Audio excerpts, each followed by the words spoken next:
In 1968, from exile in Conakry, Guinea, Kwame Nkrumah, the founder of modern Ghana, published a manual for the armed phase of the African Revolution. The Handbook of Revolutionary Warfare is dedicated simply to the African Guerrilla. It is divided into two books. The first, Know the Enemy, dissects imperialism and neo-colonialism. The second, Strategy, Tactics, and Techniques, lays out a plan for a single continental liberation army. Nkrumah's argument is uncompromising. Africa, he writes, is one nation divided only into two camps, our enemy and ourselves. This deck walks through his analysis and his blueprint for total liberation and African unity. Nkrumah's thesis is that piecemeal independence has failed. After 1957, dozens of African states won flags and anthems but remained economically chained through neo-colonialism, governed by puppets backed by foreign arms.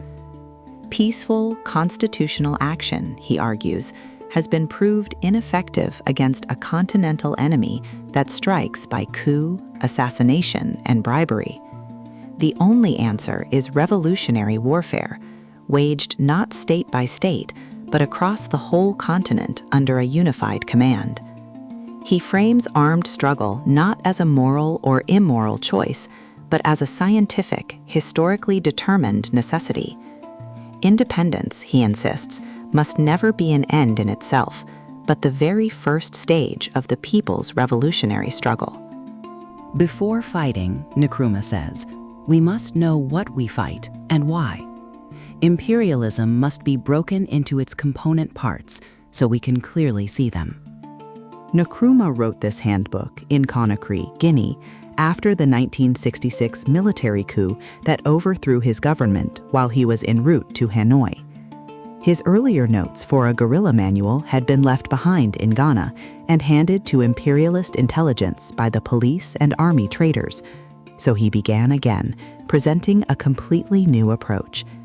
He frames the Black Power movement in the United States and the struggles of African-descended peoples in the Caribbean and South America as an integral part of the same fight. Our victory, he writes, will be their victory also, and the victory of all the exploited masses challenging the imperialist power structure. After the Second World War, Nkrumah argues, imperialism changed shape. The old national colonies, owing allegiance to a single European power, gave way to a collective imperialism, in which the United States held the leading position. The militarized American economy postponed its internal crises while extending control through interlocked financial bodies. The United States held 25% of the votes in the International Monetary Fund, 34% in the World Bank, and 41% in the International Development Association. Western Europe and West Germany found outlets through the common market. The imperialists even used the United Nations, he writes, to camouflage their neo-colonialist objectives, as in Korea and the Congo. The real solution for the imperialists is sham independence. A state is neo-colonialist, Nkrumah writes, when it is independent in law but dependent in fact. Political power rests with conservative local forces, while economic power stays under international finance capital. Such a client state is, by its very nature, in permanent conflict with its own masses. He names its essential components: economic exploitation, puppet governments, military assistance, and economic aid. A puppet regime cannot draw strength from the people, so it must depend on a foreign power, merely to stay physically in power. Sham elections, divided liberation movements, and bogus progressive parties are the machinery that installs it. Faced with broadly based guerrilla forces it cannot defeat, Nkrumah says, the enemy escalates the propaganda war. Brainwashing pours from the Voice of America, the BBC, and Voice of Germany, supplemented by embassy bulletins, false studies of African socialism, and a flood of cultural centers.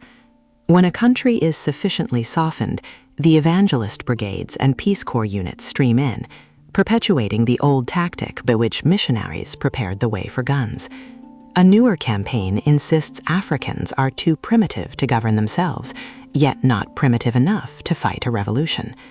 Captured freedom fighters are branded terrorists and their arms labeled Russian or Chinese to deny they are African nationalists. Nkrumah maps the enemy's military framework, a web of blocks and alliances anchoring bases worldwide.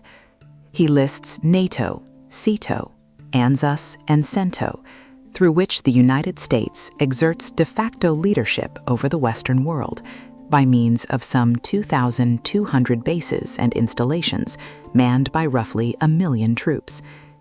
In Africa alone, there were then 17 air bases and 9 naval bases operated by NATO members, foreign military missions in a dozen states, 3 rocket sites, and an atomic testing range in the north. Against this, the independent African states had no mutual defense system and no unified command. That, he argues, is exactly what must be built. Knowing the enemy, Nkrumah turns to ourselves. Our objectives, he says, are defined by 3 inseparable political components of the liberation movement. Nkrumah defines the goals of the struggle as 3 closely interrelated components: nationalism, pan-africanism, and socialism. If one is missing, he warns, no territory can secure genuine freedom or maintain a stable government. Nationalism is the channel of the anti-colonial struggle, the demand for independence that unites a whole people as a nation class against the colonial power. But nationalism is only a necessary first step, never the final solution. Pan-Africanism gives it a continental dimension. Socialism defines the new society to be built. The 3 flow from a single position, a people in revolt against exploitation, who cannot achieve any one objective fully without the others. Nationalism alone, Nkrumah argues, is too narrow, because it works inside borders the colonizers themselves drew. Those frontiers were fixed at the Berlin Conference of 1884, where today's political map of Africa was carved up. The nations labeled Nigeria, Togo, or Senegal, he writes, neither originate from ancient African civilization nor fit African ways of life, and most are not even economically viable. Yet the real obstacle, imperialism, already operates on a pan-African scale through trading firms, mining trusts, and cartels that span the continent.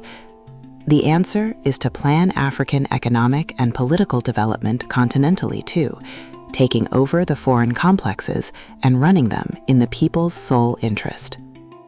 At the core of African unity, Nkrumah writes, lies socialism. He defines it concretely: common ownership of the means of production, distribution, and exchange, with production for use and not for profit. Planned production by the state based on modern industry and agriculture, political power in the hands of the people, and scientific method applied in every sphere. He warns sharply against muddled talk of a peculiar African socialism. There is only one true socialism, he insists, and that is scientific socialism, whose principles are abiding and universal, though policies must be adapted to each country's concrete conditions. Only under socialism, he argues, can Africa reliably accumulate the capital it needs and apply it to the general welfare. Nkrumah reads the recent history of African unity as a contest between militants and moderates. The 1958 Accra conferences launched unitary, anti-imperialist action. But at Saniquelli in 1959 and Addis Ababa in 1960, firm political union gave way to loose cooperation and separate foreign policies, opening room for imperialist maneuver. The militant Casablanca Group of 1961 was checked by the pro-Western Monrovia and Brazzaville blocs. When all joined to form the Organization of African Unity at Addis Ababa in 1963, the interests they represented did not vanish. The OAU, he charges, failed the test cases of the Congo and Rhodesia, becoming a cover behind which concessions to imperialism are camouflaged. Revolutionary warfare, Nkrumah writes, is the logical, inevitable answer.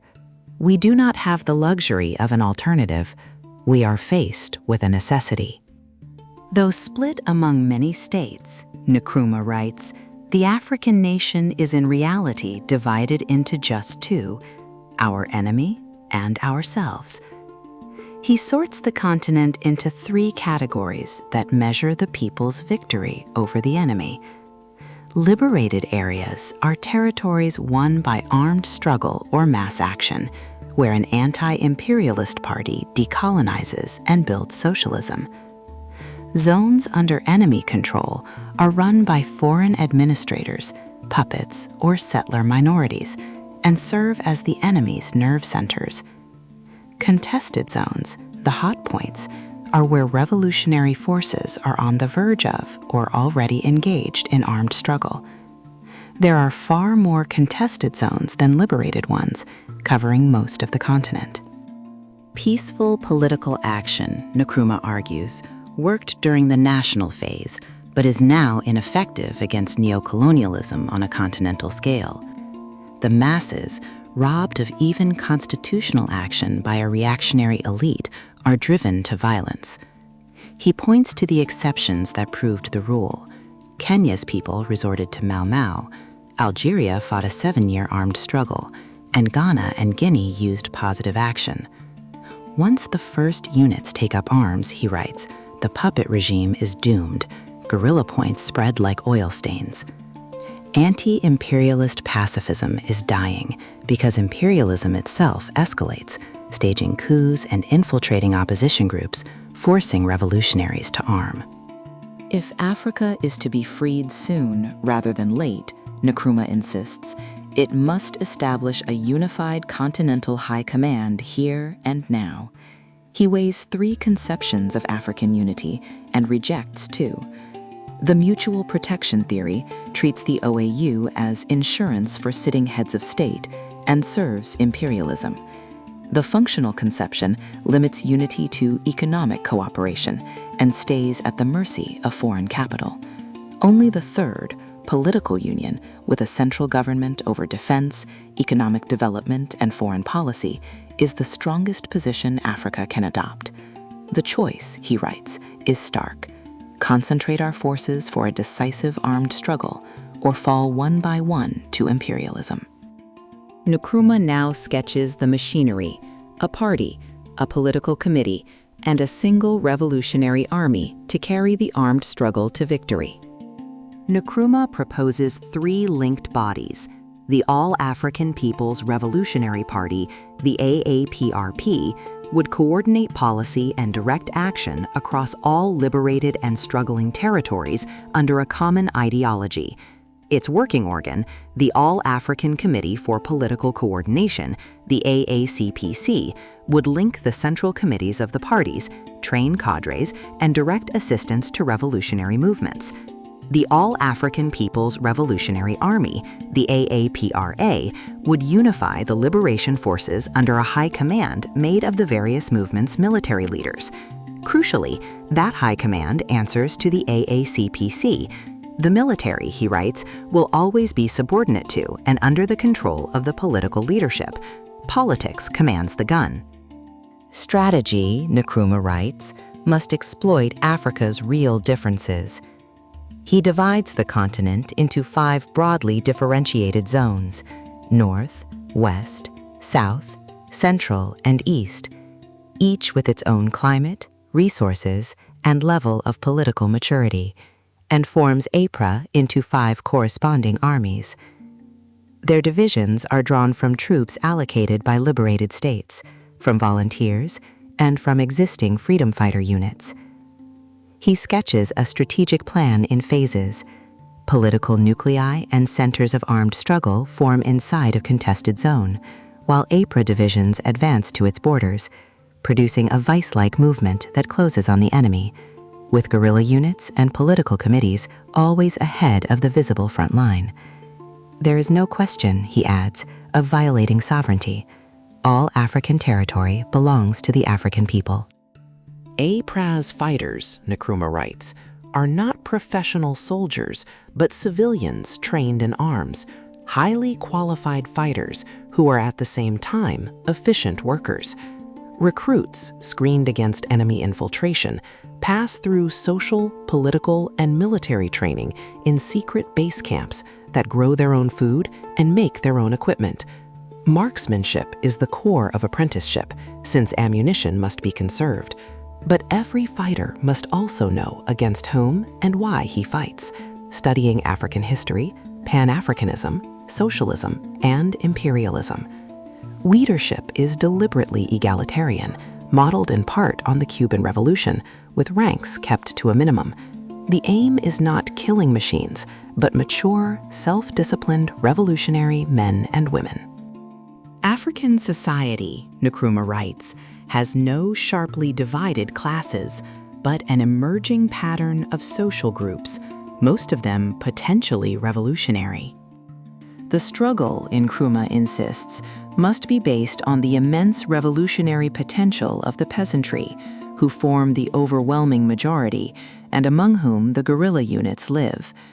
The task of the cadres is not merely to satisfy land hunger, but to awaken peasants to their economic potential. Alongside them stand the rural proletariat on plantations and the industrial workers in the mines, factories, and ports, where about 90. The women of Africa, Nkrumah writes, have already shown themselves of paramount importance, giving decisive support to the independence movements. The degree of a country's revolutionary awareness, he argues, may be measured by the political maturity of its women. He proposes that women satisfying the recruitment standards join the training centers on the same basis as men, eligible for the same responsibilities and authority. In enemy-held zones, they infiltrate and educate. In the bases and liberated areas, they ensure self-sufficiency, producing and distributing food, running schools and literacy campaigns, staffing hospitals and clinics, carrying intelligence as market traders, and manufacturing uniforms. We cannot afford, he writes, to waste a single fighting man on non-combat duties. The youth belong to the revolution, Nkrumah writes. Universities and schools in enemy-held and contested zones can become centers of revolutionary protest, and effective student-worker cooperation can paralyze a reactionary power structure. He also draws in revolutionary outsiders, Africans who have broken from the ideology of their class, men and women of African descent living overseas, and foreigners committed to the African Revolution. Even the national bourgeoisie, a small but useful anti-imperialist element, can undermine a puppet regime by exposing its masters, and some may be won to socialism in the course of the struggle. The aim throughout is to mobilize every available human force into one flexible, multiform striking force. Propaganda, Nkrumah writes, is a means of liberation, serving two functions: to subvert the enemy and to awaken our own people. An indispensable preliminary to battle is to attack the mind of the enemy and undermine the will to fight, so the result is decided before the fighting begins, while propaganda to the people clarifies, denounces, explains, solves, and mobilizes. He organizes the work as a triple chain of command. Structure A, the political executive, carries education to every village and ward. Structure B is the guerrilla force it sets in motion. Structure C is the conventional army. Kept distinct, the three ensure that if the guerrillas suffer reverses, the political organs keep working, leaving no gap in the struggle. Nkrumah closes Book 2 with the guerrilla fighter himself, bound by a strict code. Obey orders, take not a needle or thread from the masses, turn in everything captured, pay fairly, never ill-treat captives, always guide and protect the children, and always be the servant of the people. Training builds courage, skill, discipline, and loyalty, and a scientific attitude that drives out superstition and fatalism. The general, he writes, must never be seen in isolation from the masses, but as inseparable from them, for the people are the makers of history, and it is they who, in the final analysis, win or lose wars. The guerrilla, he concludes, is the masses in arms.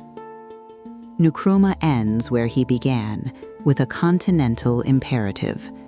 Time is running out, he writes. We must act now, and the freedom fighters already operating across Africa must no longer bear the full brunt of a continental struggle alone. Either we concentrate our forces for a decisive armed struggle, or we will fall one by one to the blows of imperialism in its present desperate offensive.